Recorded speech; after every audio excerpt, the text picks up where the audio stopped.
Hello everyone, आज की ये वीडियो उन स्टूडेंट्स के लिए खास है जो एमबीए करना चाह रहे हैं फ्रॉम डिफरेंट कॉलेजेस।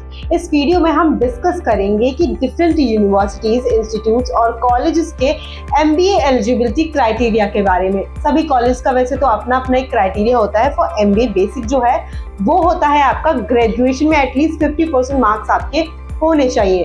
तो आगे की डिटेल डिस्कस करेंगे, लेकिन इससे पहले प्लीज चैनल को लाइक और सब्सक्राइब जरूर कर लें। एमबीए करने के लिए वैसे तो कोई एज लिमिट नहीं होती, लेकिन कुछ एग्जाम होते हैं जैसे कि आपका ATMA। इसमें स्टूडेंट की जो एज है वो आपकी 21 होनी चाहिए एग्जाम के टाइम पे।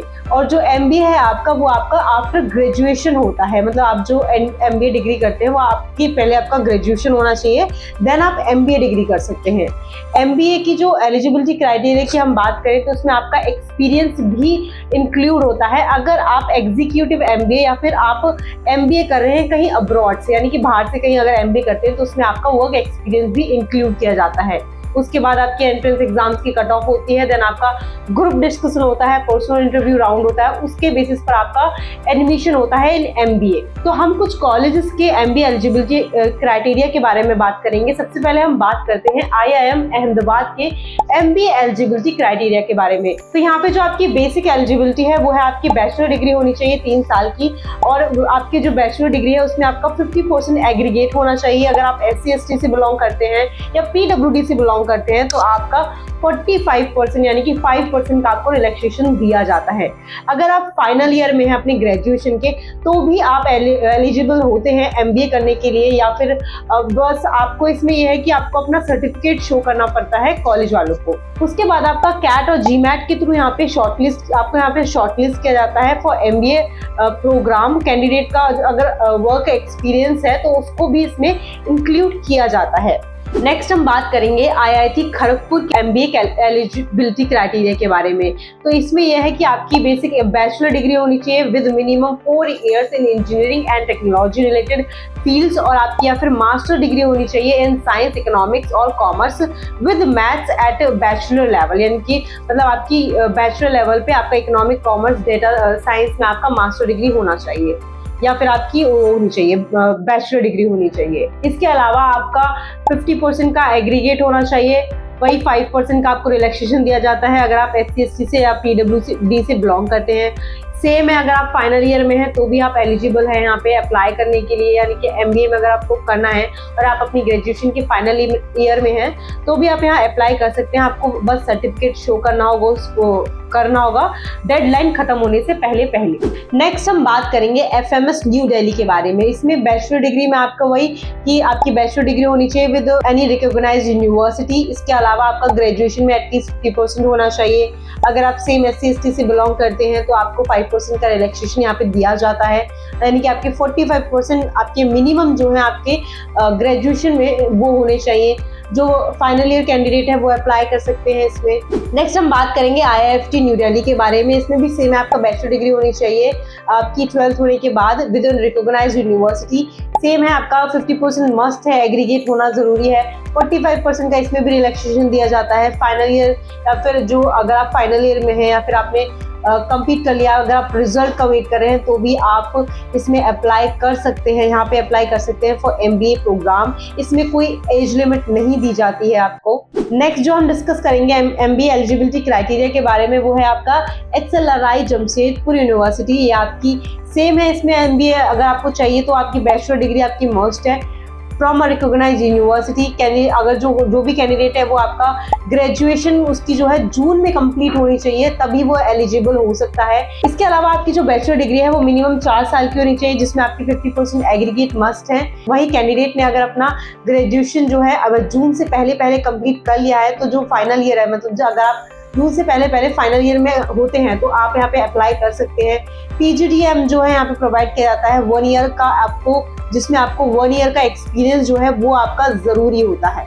नेक्स्ट एमबीए एलिजिबिलिटी क्राइटेरिया हम डिस्कस करेंगे इग्नू का। इग्नू में जो है आपका ये ओपन यूनिवर्सिटी है, तो इसमें जो एमबीए एलिजिबिलिटी है वही आपका कि ग्रेजुएशन आपका होना चाहिए फ्रॉम एनी स्ट्रीम। अगर आप चार्टेड अकाउंटेंट है, कॉस्ट अकाउंटेंसी है, कंपनी सेक्रेटरीशिप है, तब भी आप यहाँ पे अप्लाई कर सकते हैं, जिसमें आपका मिनिमम 50% एग्रीगेट होना चाहिए।